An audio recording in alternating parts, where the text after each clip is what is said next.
เปลี่ยนเพิ่นมาส่งเลยเนาะส่วนหนึ่งก็ยังอยู่ภาคผู้เลยลงมาบ่ได้เนาะฝนมันตกหนักนะส่วนสำหรับแป้นล็อตนี้เนาะในพานเองก็บ่ได้จ่ายเงินเองดอกเนาะก็มีผู้ใหญ่ใจดีเพิ่นจ่ายเงินให้นะแป้นที่ในพานสร้างมาในล็อตนี้เนาะก็ประมาณ100ป้ายกว่าแผ่นเนาะกาผากขอบมุกขอบใจเนาะขอบบุญขอบคุณนำผู้ใหญ่ใจดีทั้งทั้งอายเพิ่นแลเพิ่นอยู่มีกาเนาะเพิ่นก็เป็นคนลาวแต่ว่าเพิ่นไปอาศัยอยู่อเมริกาเนาะทางลาดฮาวายผู้กะขอบบุญขอบคุณหลายๆเนาะทางอายเฮากะถ้าว่าอยู่ดีไม่แห้งในผ่านกะสิได้ขึ้นเลยในปีต่อมานะกะขอบบุญขอบคุณหลายๆอายเอ้ยกะบ่มีหยังนอกจากความขอบมุกขอบใจเนาะให้อยู่ดีไม่แห้งให้โชคๆมันๆให้ร่ำให้รวยเนาะสุขภาพแข็งแรง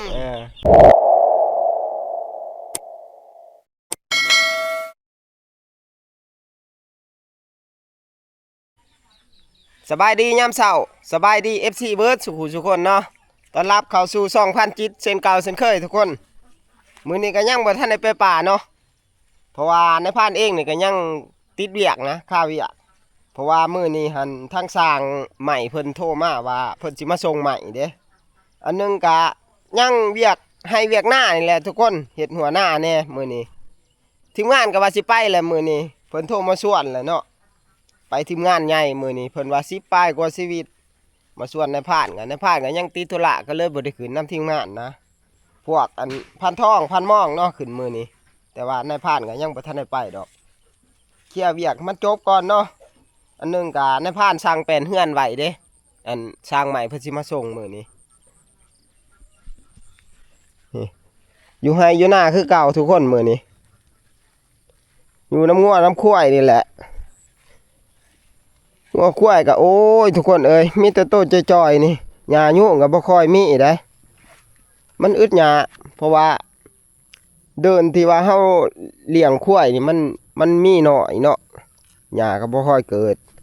ประกอบกับงัวควายเฮาก็มีหลายโตอย่างนี้งัวก็ประมาณ6-7 โตพู้นแหละเนาะควายนี่ก็ยัง3ส่วนหนึ่งก็แบ่งเมื่อให้เอื้อยเลี้ยงอยู่บ้านแน่ควายก็ได้มันบ่มีหม่องเลี้ยงเด้ข้าวน้ำทำป้าปีนี้ก็ถือว่าก็งามพอสมควรอยู่เนาะทุกคนเนาะผู้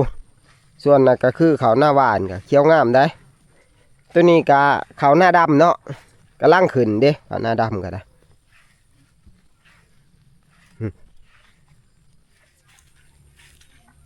พอดีเลยสากใหม่เพิ่นมาเลยทุกคนเลยโอ้เพิ่นแก่ใหม่มาส่งเลยไปเบิ่งใหม่กันไม่แป้นนะทุกคนเลยนี่แหละสิมาใส่เฮือนนี่แหละสิมาแอมเฮือนเนาะมาขันห้องนะเพราะว่าแป้นของนายพานปาดมามันยังบ่พอเนาะสร้างใหม่เพิ่นมาส่งนะ100ป้ายแผ่นนายพานสั่งเนาะมีแต่ไม้ห้าวดีเด้ทีมงานสร้างไม้ห้าว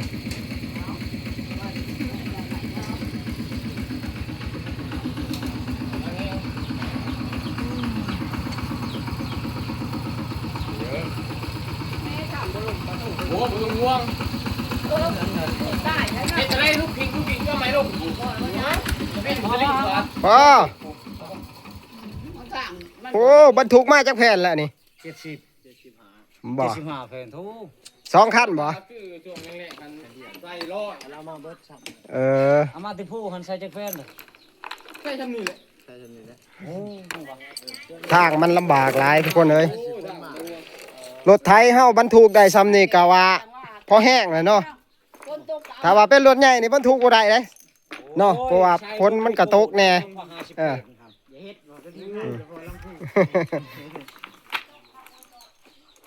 75 แผ่นเพิ่นว่าส่วนที่เหลือยังอยู่ภาคผู้เนาะ75 แผ่นส่วนหนึ่งก็ยังอยู่ภาคผู้เลยลงมาบ่ได้เนาะฝนมันตกหนักนะช่วงนี้เบิ่งติรถไทยก็ถือว่าเก่งพอสมควรรถไทยเฮาบรรทุกได้หลายเด้ว่าสิมืออื่นไผสิมาเนี่ยผู้ที่ไปจะมาน่ะก็ไปเลยว่าไงพาเฮา แต่ละอย่างไอ้เฮากับพวกเราต้องการก็ได้พอไปเห็นหัวอีกคนแล้วโทรศัพท์ไป หัวหน้าเพิ่นอยู่พักผู้บ่หัวหน้าเพิ่น ไปอยู่พักผู้โทรหาเพิ่นเพิ่นว่าโทรหาเขาแล้วเขาบ่รับยืนแล้วเพิ่นไปลูกมันญาตินี่ญาติเพิ่นโทรหาใครเอง75แผ่นเนาะเพิ่นเอามาให้ได้แต่ครึ่งหนึงนะส่วนครึ่งหนึงก็ยังอยู่พักผู้เนาะบ่ทันได้เอามาฮอดคาดว่ามื้อนี้แหละเพิ่นสิมาฮอดเนาะบ่ตอนแรงก็ตอนบ่ายๆนี่แหละเพิ่นปาดก็งามอยู่ทุกคนนี่ติมีแต่แผ่นงามๆได้เป็นแผ่นแอมเนาะที่แรกว่าสิให้สร้างเขามาแอมเลยนะแต่ว่าอันไม้มันยังเปียกทุกคนในพานก็สิตากลมไว้ให้มันแห้งก่อนเนาะจังสิให้อันสร้างเพิ่นมากบไม้แล้วก็ให้เพิ่นแอมเลยนะสร้างเพิ่นก็รอมานานแล้วแหละสร้างก็ได้สำหรับเฮือนนี่ก็ได้เพิ่นยังเฮ็ดข้างไว้เนาะแต่ว่าไม้เฮาสร้างมานี่มันยังเปียกแล้วก็เฮาก็ลงมือเฮ็ดบ่ได้นะเอาเช็คเบิ่งๆฮะ เนี่ยจะตัวใหญ่ๆนี่เช่นต่างบ้าง ตัวนี้หันอันนั้นเด้บันไดแม่บันไดเป็นไม้จิกดงอันนี้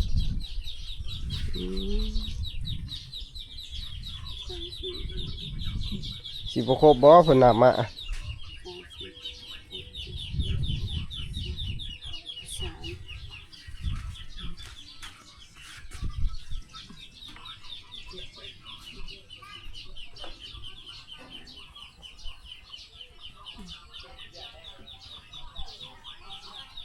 แหะอีกแผ่นหนึ่งได้สะ อีกแผ่นหนึงมันก็อันนั้นเด้มันแตกเพิ่นก็เอามาคืน บัด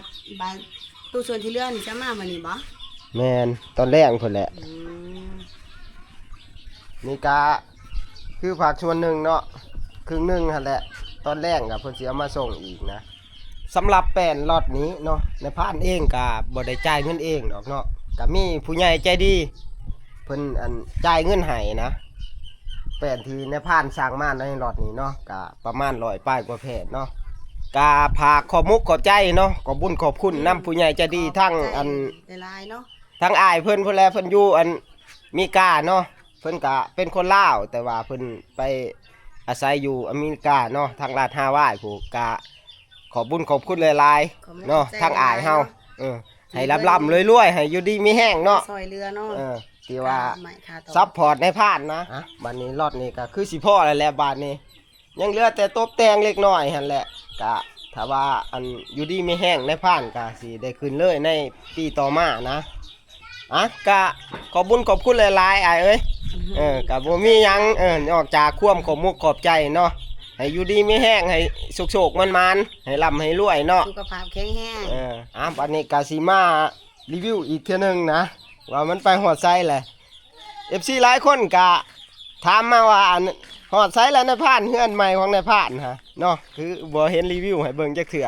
กะสิมารีวิวให้เบิ่งอีกเทื่อนึงนะนี่แหละทุกคนก็ยังบ่ทันได้เคลื่อนไหวเทื่อเนาะสร้างก็ได้ยังรอแป้นเฮานี่แหละก็ยังประมาณนี้คือเก่าทุกคนเอ้ยสำหรับบานประตูนี่ก็ยังบ่ทันได้ใส่เนาะขาดว่าแป้นรอดนี่แห้งพุ่นแหละเนาะจักสิให้ช่างเข้ามาเลยรอมันแห้งก่อนในพานก็สิตากลมตากแดดไว้หั่นแหละในพานครับอันปลุกไว้อันติดขอบทางนะ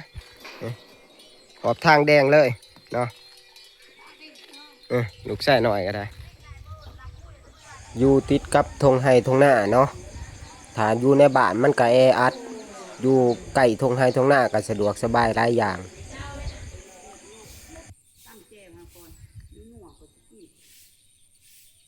ไปบ้านนี้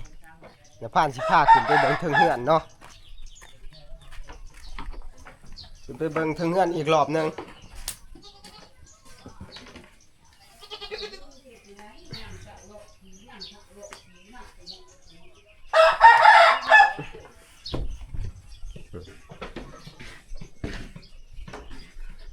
กับบกวางปะไดดอกเนาะอันหนึ่งการในผ่านก็อยากได้แคบแน่นะเนื่องจากว่างบเฮากะมีบ่หลายแหละ อย่ามันบ่เพียงบ่พอเนาะก็เลยเฮ็ดบ่ใหญ่ในผ่านนี่ก็สิคันไปจังซี่แหละเนาะแป้นที่สั่งมาแล้วก็คันเป็น2ห้องเนาะ ส่วนว่าตัวนี้ก็สิปล่อยโล่งไปเลย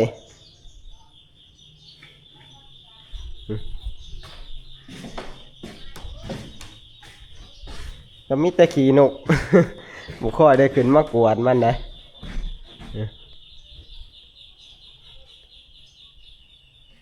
สร้างก็สร้างบ้านเองนี่แหละทุกคนบ่ได้ไปจ้างใครเนาะ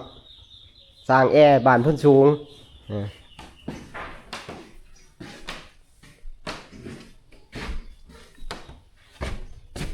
หน้าต่างขอบบ้านนี่เป็นไม้จิกเด้ทุกคน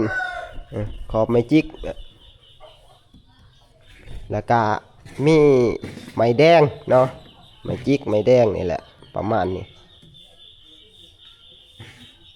ส่วนว่าระเบียงนี่การนายพรานเองก็บ่ทันได้สร้างมาดอกเนาะลูกตอกลูกติ่งก็ได้พุ่นแหละสร้างเพิ่นมาพุ่นแหละช่วงนี้ก็ย่ามพ้นแน่ไม้ก็น่านแห้งคักเลยทุกคนถ้าว่าเฮาสิตากนี่ก็ใช้เวลาอยากเข้าไปเดือนเนาะนี่แต่ว่าล่อไม้แห้งเนาะเฮาจังสิดำเนินการต่อนะไม้มันก็ยังเปียกถ้าว่าเฮาเฮ็ดตอนนี้มันก็สิแห้งสิห้าวไปนั่นแหละไม้เปียก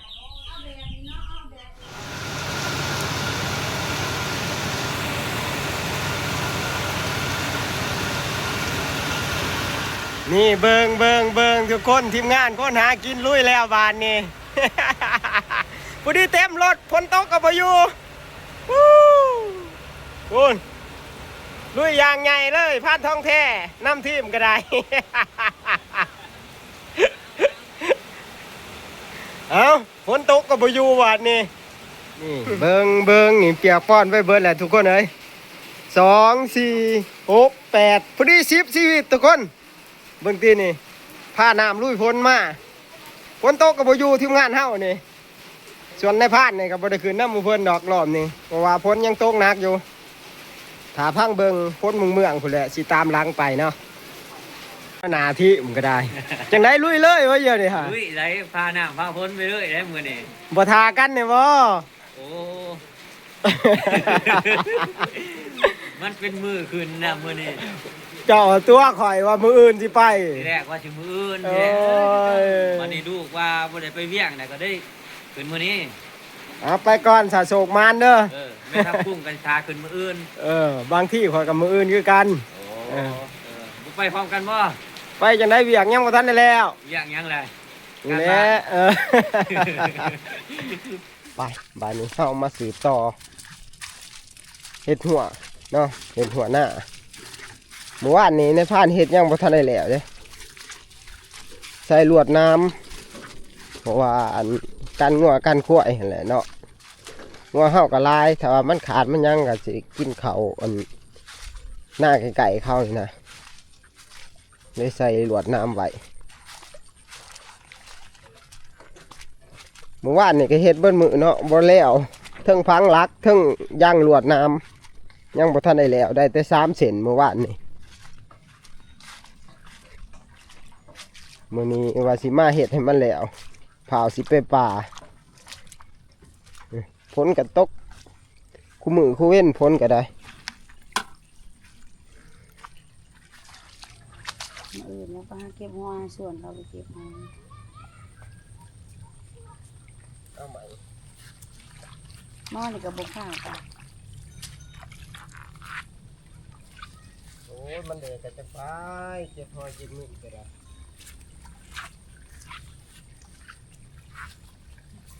ไปถามไปเบื่อมันก่อนพอตกลงมาบ่โลเลเบิดบ่หลัก ดูดาง่วงว่ะ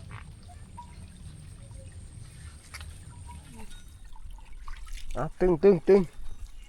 เอาปดดิล่ะเอาตัวนี้นะ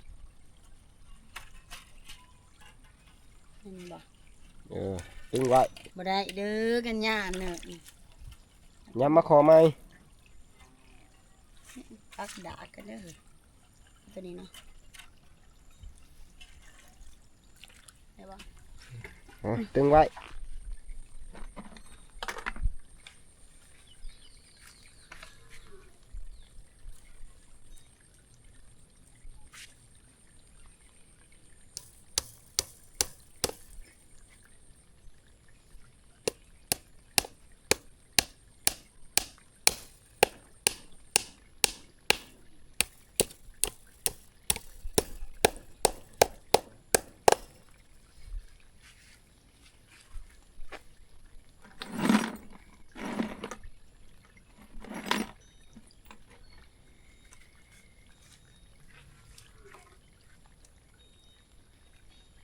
ขึ้นเขา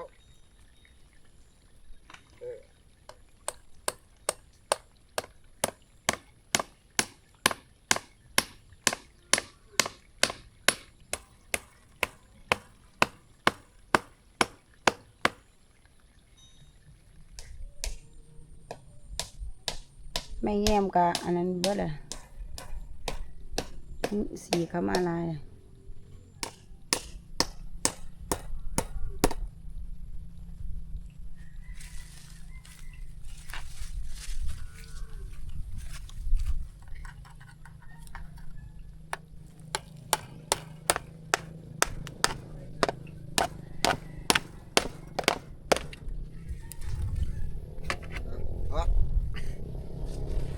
หาที่โอ้ย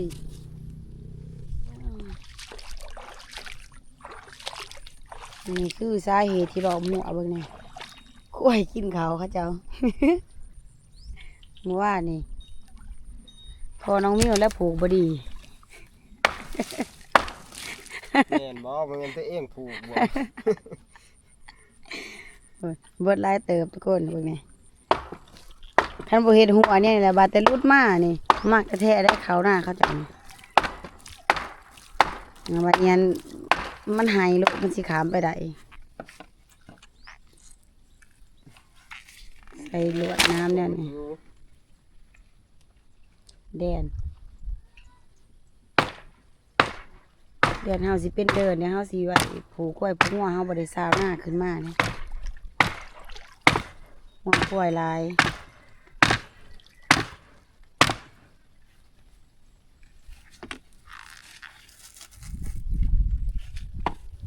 ทั้งหมางทั้งคุดลักทั้งหลอบมือเดียวมันเลยบ่แล้วง่ายว่านี่ก็ได้อันนี้มา ถือกล่อง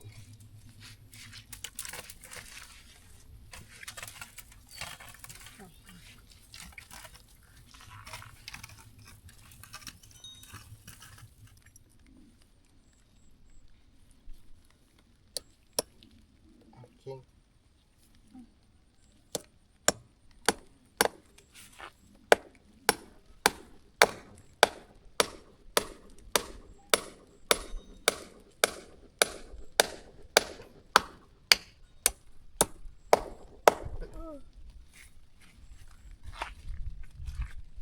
ไม่ง่วงนอนอยากนอนแต่บ้าน